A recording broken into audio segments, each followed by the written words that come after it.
여러분 안녕하십니까. 고수의 국어 강사 안종민 강사입니다. 자, 오늘은 2011학년도 수능의 과학 지문 한번 해보겠습니다. 과학 지문이라고 되어 있는데 과학 지문이 아니고 여러분 예술 지문인 것 같습니다. 자, 그러면 간단하게 보겠습니다.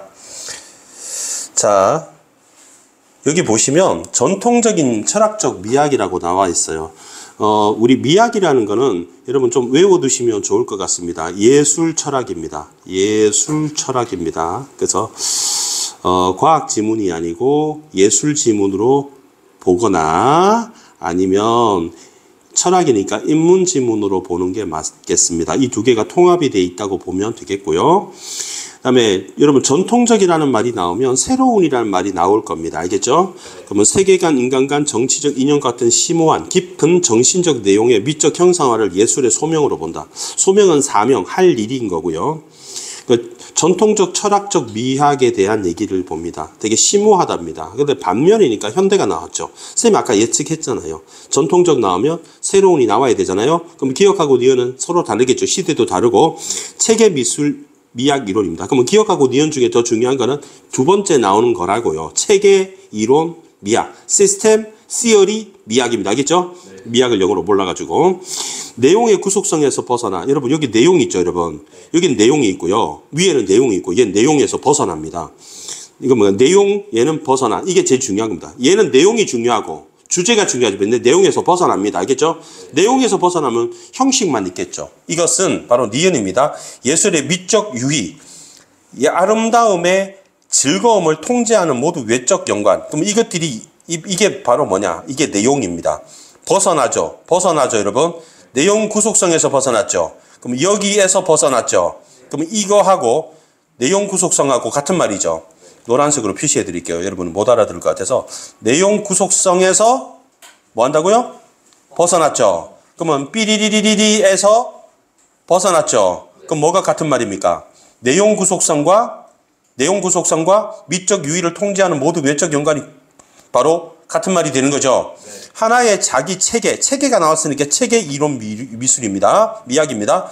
관찰 분석에서 얻은 결론이다. 이 이론을 자율성을 참된 예술의 조건으로 선호할 만하다. 그러면 이 자율성이라는 말이 있잖아. 이게 왜 나왔을까? 여러분 구속에서 벗어났죠. 그래서 자율적이라는 거야. 여기서 벗어났기 때문에 자율적인 겁니다. 그러면 뮤지컬을 어떻게 말할까? 그러면 니은 입장에서 뮤지컬을 어떻게 설명할 거냐? 요거 입장은 구속에서 벗어납니다. 내용이 없습니다. 알겠죠? 그러면 뮤지컬은 형식이 있죠, 여러분? 내용이 아니잖아요. 근데 내용도 있죠, 여러분? 내용하고 줄거리하고 주제하고 같은 말입니다. 동격으로 놓으면 됩니다. 치환합니다. 그러면 내용하고 줄거리하고 주제하고 같은데 여기서 벗어나는 겁니다. 그러면 전통적 철학적 미학이죠, 여러분.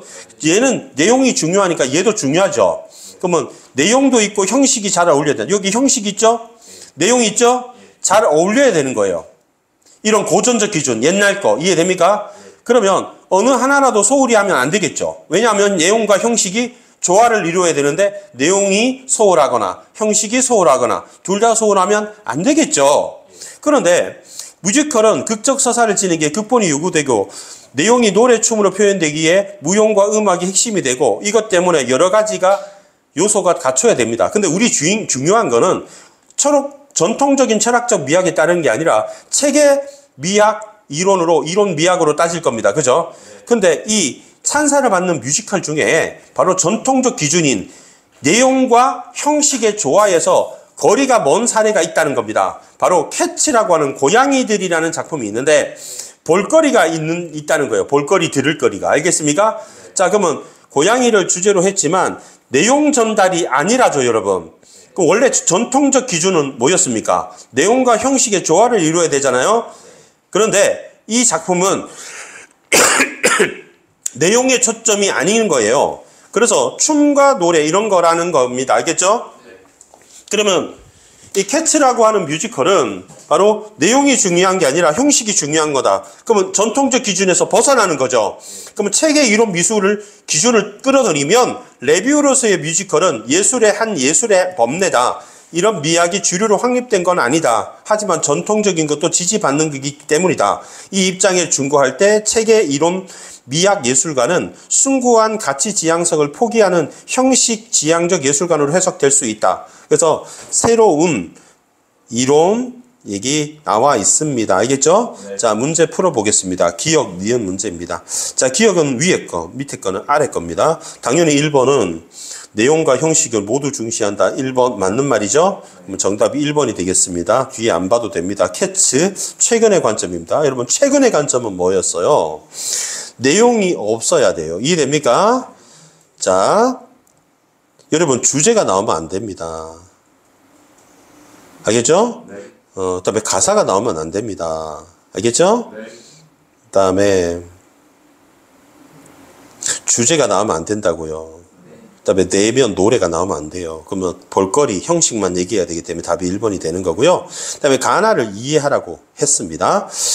여러분, 그리스 비극이 나와 있네요. 그죠? 네. 형식적 측면도 있고 인식도 그렇습니다. 그러면 형식도 있고 내용도 있는 겁니다. 이거는 형식과 내용의 조화입니다. 그 다음에 근대 오페라 있죠, 여러분. 근데 이게 심오한 도덕적이니까 바로 내용이 사라지고 내적 요소인 형식입니다. 자, 얘는 형식과 내용 둘 다. 얘는 내용은 쌉치고 형식만. 이해됩니까? 네. 그럼 얘는 이렇게 봤을 때 가는 고전적 기준에 따라 높이 평가될 수 있겠네요. 그죠? 하지만 나는 아닙니다. 알겠죠? 자, 정신적 내용, 미적 형상화. 미적 유의, 정답 3번이 되겠네요. 요거는 미적 유의니까 맞고, 정신적 내용의 미적 형상화, 옛날 기준이죠. 이거 보세요. 이해됩니까? 네. 그러면 얘는 미적 유의, 바로 즐거움. 미적 유의가 어디 있냐면요. 여러분 밑에 보시면, 요렇게 보고, 요렇게 보잖아요, 여러분. 네. 미적 유의가 못 찾았네요. 여기 미적 유의 여기 없나요? 미적 유의를 봅시다. 이 문단 보겠습니다.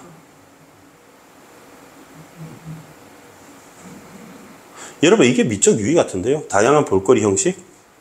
그 다음에 레뷰로서 버라이어티라고 되어 있는데, 미적 유의라는 말이 본문에 직접 나오는 게 아니었습니까?